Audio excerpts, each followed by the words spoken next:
Dr. Andrew Holness says the government will be crafting a new economic plan to push the country towards more meaningful growth. He made the announcement in his address to the opening of the new term of the House of Representatives on Thursday. Dr. Holness says the plan, when formulated, will help boost long-term growth while maintaining fiscal prudence. Siobhan Campbell tells us more. Addressing the lower house, Prime Minister Dr. Andrew Holness charged government and opposition members of parliament with fulfilling the needs and aspirations of Jamaicans as a unified voice. As part of that agenda, he spoke to the need for a new economic plan to foster growth across the country. With stability secured, the next step is growth. In this term, the government will be engaged in crafting a new medium-term economic plan, one designed not just to preserve discipline, but to unlock opportunity. This plan will focus on boosting long-term growth and productivity, deepening financial inclusion and resilience, and strengthening social protection for vulnerable households. It will seek the right balance, fiscal responsibility, alongside catalytic investments in infrastructure, human capital, and innovation. The Prime Minister acknowledged that many Jamaicans have yet to properly benefit from the hard-won macroeconomic stability enjoyed over the last decade. However, he says empty calls for growth are meaningless without greater calls for performance-based systems and greater productivity. Productivity has to be a focus of the new administration, of the government, of the entire parliament. And secondly, we have to move to more performance-based systems. There is a lot of empty talk about growth, but growth is a matter almost wholly and solely about how much more can you produce. And until the minds of our parliamentarians, our policymakers are focused on this question, how much more can we produce, and put the systems in place to encourage greater production, then it is only mere rhetoric about growth. Dr. Holness reminded the MPs of their higher duty to the people of Jamaica and not to their political parties. Honourable members, whether you sit on the government benches or on the opposition side, let us never forget that we are here not for ourselves, but for Jamaica. Each of us sent here by the people to carry their concerns, to amplify their aspirations, and to frame into law and policy the hopes and dreams of all our citizens. Today is not about resting on our laurels. This new parliament is charged not with maintaining the status quo, but with advancing to a higher plane of national development. Siobhan Campbell for Nationwide News. Meanwhile, the Prime Minister says a shift to violence prevention is a key component in the rebranded Ministry of National Security and Peace. He called on the Parliament to be of one mind and one body in the effort to eliminate social violence. I believe that this generation of leaders also has the capability to eliminate social violence from our society. So while homicides have fallen to levels not seen in decades, we must address the underlying conditions that cause and sustain violence. And the new Ministry of National Security and Peace will be focused jointly with other ministries on ensuring that once and for all, we tackle this issue of social violence. However, Dr. Holness says a lot has been achieved in securing the nation to date. For the first time in decades, Jamaica is no longer the most homicidal country in the Latin American Caribbean region. This is a major change. This is progress, but it must not be a passing phase. The decline must be sustained as we not only root out the gangs, but also transform the communities where they once had safe havens. By removing their habitat and changing the conditions, volatile communities, and indeed all of Jamaica, can become safer and more prosperous. Indeed, Jamaicans will be able to sleep with their windows and doors open. Prime Minister Dr. Andrew Holness. In the meantime, opposition leader Mark Golding is calling for more to be done on the part of the government to foster unity. Mr. Golding made the call in his address at the swearing-in ceremony for senators and members of parliament at Gordon House on Thursday. The Prime Minister, in his inaugural address at King's House, emphasized the importance of the country coming together, of unity, and so on. And I think nobody in Jamaica would express a contrary view. Unity is strength, and we must all strive for it. However, it cannot be achieved by platitudes or just empty words. One hand can't clap. And it is important, if we want to build consensus around important topics, that there be some action, some actual tangible effort to achieve consensus. And the events that have taken place here today, I don't think augur well in that regard. Mr. Golding also urged the Prime Minister to reinstate opposition leadership of parliamentary committees.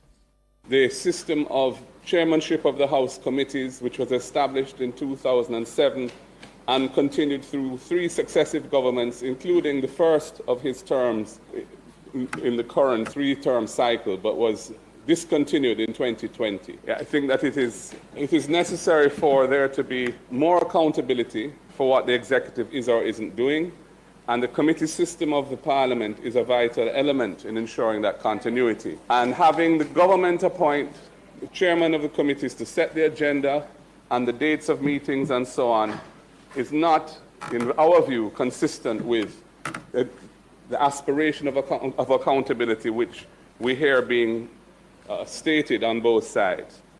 Mark Golding, opposition leader.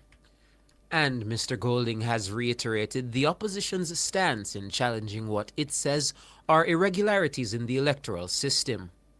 It is a good thing that we have managed to have general elections in this country with minimal violence, especially one as hard fought and as closely run as this one.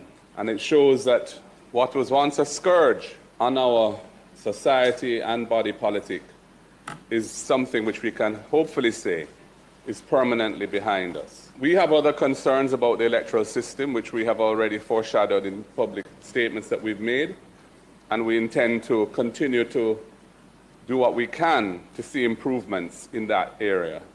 And you will be hearing from us further on that at future times. Mark Golding, opposition leader. And news just in, the Governor-General, Sir Patrick Allen, is set to swear in several state ministers on Friday. The ceremony is to begin at 1 p.m. at King's House. It is unclear at this time who will be included among the cohort.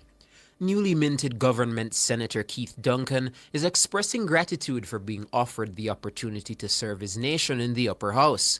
Speaking with Nationwide News outside Gordon House shortly after his swearing in, Mr. Duncan says, as always, his intention is to support the development of the country. We work in Jamaica's best interest. I've always worked in Jamaica's best interest. I've worked across administrations in Jamaica's best interest. I worked with EPOC. I worked with Dr. Peter Phillips in the divestment of Cayman and Spark. I've taken on tasks for both administrations. Jamaica is at a point now where we're almost hitting 60% debt to GDP ratio. The dividends from all the sacrifice and the efforts we have made around fiscal consolidation, we now need to invest in our human capital, investment in infrastructure development, roads and water for our people, our schools, and we need to make sure that we build a more productive society with people at the core, and I believe this is what this administration is standing for, and I am here to make my contribution to this effort to move Jamaica forward. Duncan's appointment to the Senate by Prime Minister Dr. Andrew Holness came as a shock to some in some quarters of the country. This is because he's the son of PNP stalwart Dr. D.K. Duncan.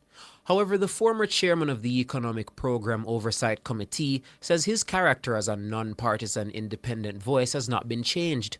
Mr. Duncan currently serves as the chairman of the Fiscal Advisory Committee, which oversees the work of the Independent Fiscal Commission. He notes that in order to serve in the Senate, one must be appointed by either the Prime Minister or the opposition leader. I believe I am working along with an administration that is fiscally responsible, right, and that have the right policy intent. And at this stage of my life, I believe I can make a more active and higher level of service by working directly in this area in the Senate. Then can we expect you to be an independent voice in the Senate, rather than to say a government Senate? I'm always an independent thinker. There's no such thing as an independent senator because there's no such thing under the Constitution. So therefore you have to be appointed by either the government or the opposition, right? And therefore where I am right now is I am an independent thinker, always standing for the best interests of Jamaica, and that's why I'm here today.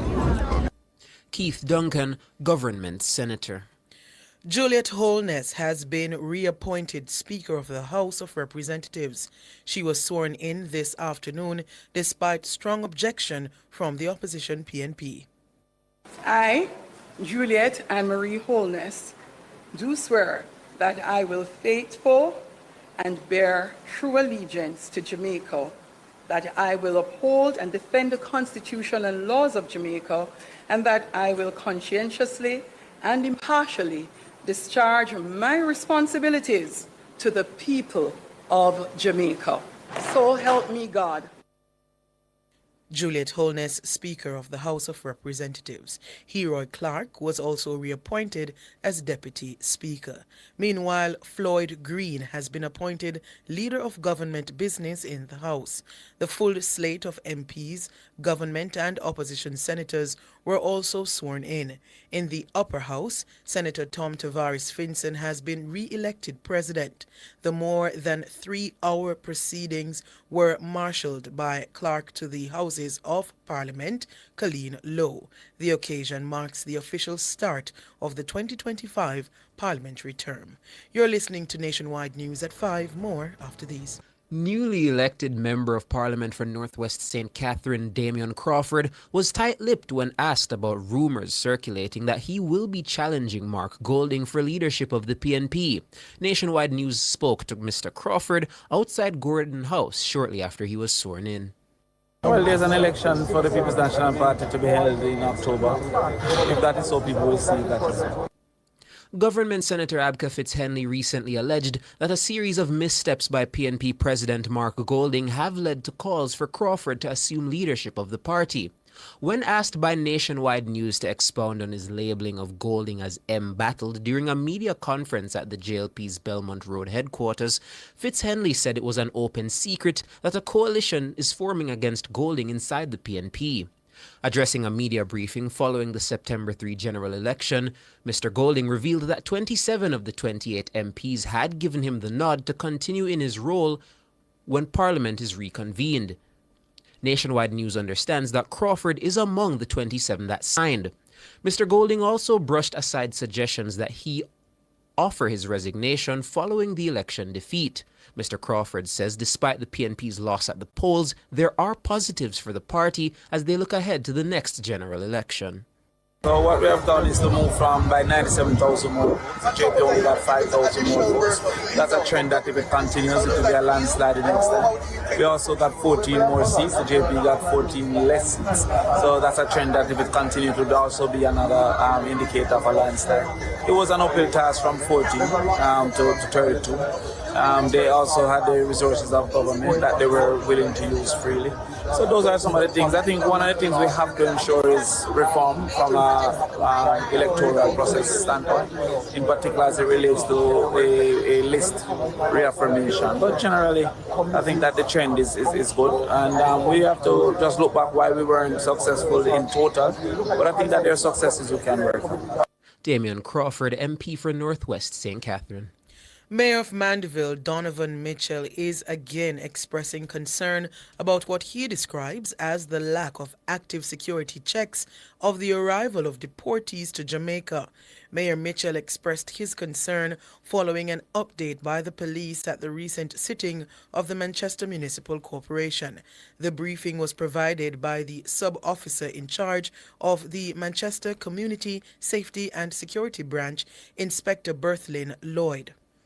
Regarding the monitoring of the deportee, I think something will have to be done. So I will take the concerns to the superintendent so that they can have things in place to treat with it. The Jamaica Eye, Mandeville is on the system. Things are in place for Christian and Pauline to be on, but I cannot speak what is in place for Porus right now. But Inspector Lloyd's remarks did not sit well with Mayor Mitchell. According to the mayor, the JCF needs to be proactive in monitoring deportees. I'm taking them back to say that you'll have to do whatever it is with the superintendent to know. I thought... No, what I'm saying... No, 1 minute. I thought there was a unit within the Jamaica Constabulary Force that will be monitoring deportees. They come and you watch their movements and all of that. It would be easy for the country to know what these were charged for, what are they here for. Because for that type of situation that happens on Caledonia Road, you can imagine if it was a day when school was in session or anything, or it was a busy day and all of that, what could have happened in the day. And so I think if we don't have it, or if we have it, it has to be monitoring more and more, because more deportees are coming back to Jamaica than normal. Donovan Mitchell, Mayor of Mandeville. Last Tuesday, 54-year-old Dave Alfrancis Wilson was killed during a gun battle with security forces on Caledonia Road in Mandeville.